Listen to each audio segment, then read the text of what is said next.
नमस्कार दोस्तों, आज की कहानी एक मॉरल स्टोरी है। ऑफिस से वापस आते ही रोहित अपने बेटे राघव को लेकर कमरे में चले गया और गुस्से में चिल्लाया, यहाँ आकर अपने लाडले की करतूत तो सुन लो। क्या हुआ? नंदिनी थोड़ा सहम कर बोली।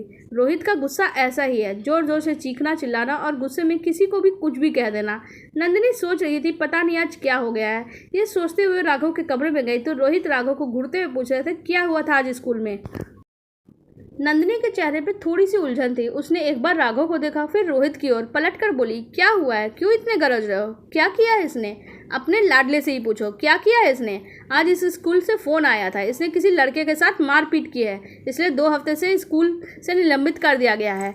कल हम दोनों को ही स्कूल बुलाया है लड़के से अभिभावकों से बात करने के लिए। इतना सुन के नंदिनी हैरान रह गई, क्योंकि राघव बहुत ही शांत स्वभाव का बच्चा था और किसी को मारना पीटना उसके स्वभाव में तो नहीं था। वो दोनों राघव का मुंह ताक रहे थे कि अपनी सफाई में कुछ तो बोलेगा, पर राघव सिर झुका के एकदम चुप बैठा था।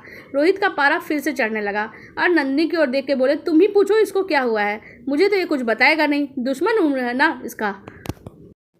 और इतना कह के वो गुस्से से बाहर निकल गए। नंदिनी बहुत ही असमंजस में थी।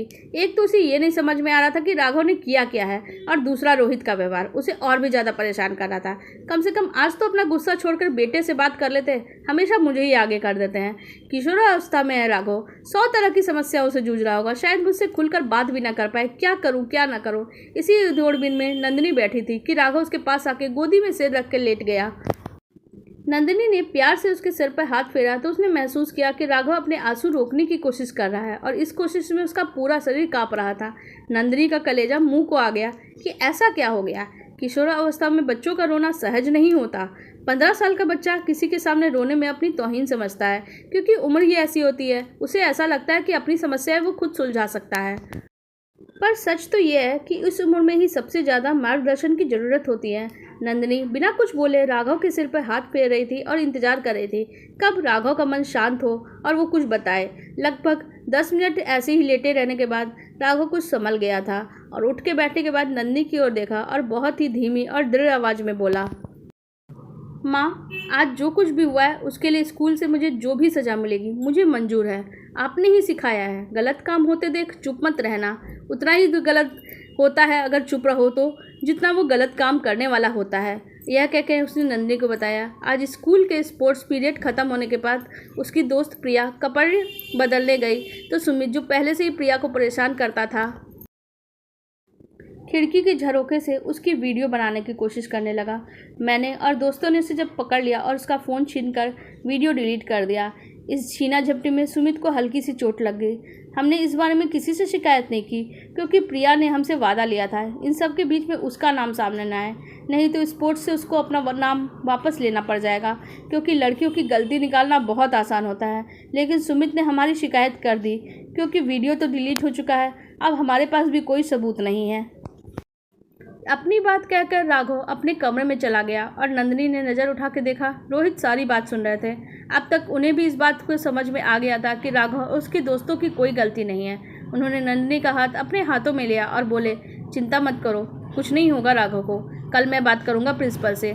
जैसे तैसे रात बीती और अगले दिन प्रिंसिपल के ऑफिस में सारे बच्चे और अभिभावक भी पहुंच चुके थे।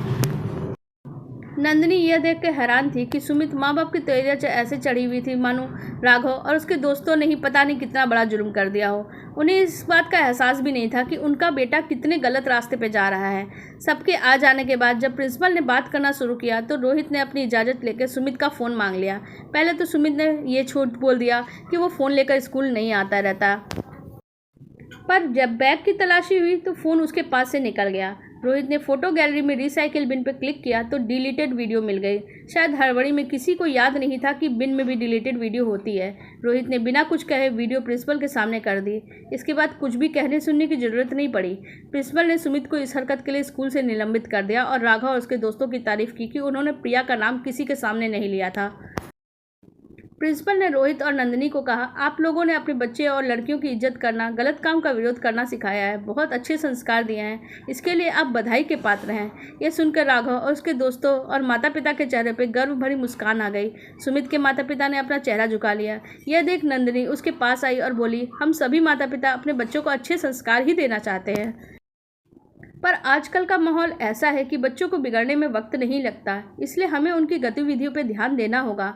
हमारे समाज में एक आम सोच है कि अगर लड़का है तो हमें क्या ही चिंता, जबकि लड़कों के माता पिता होने के नाते हमारी जिम्मेदारी और भी ज़्यादा हो जाती है।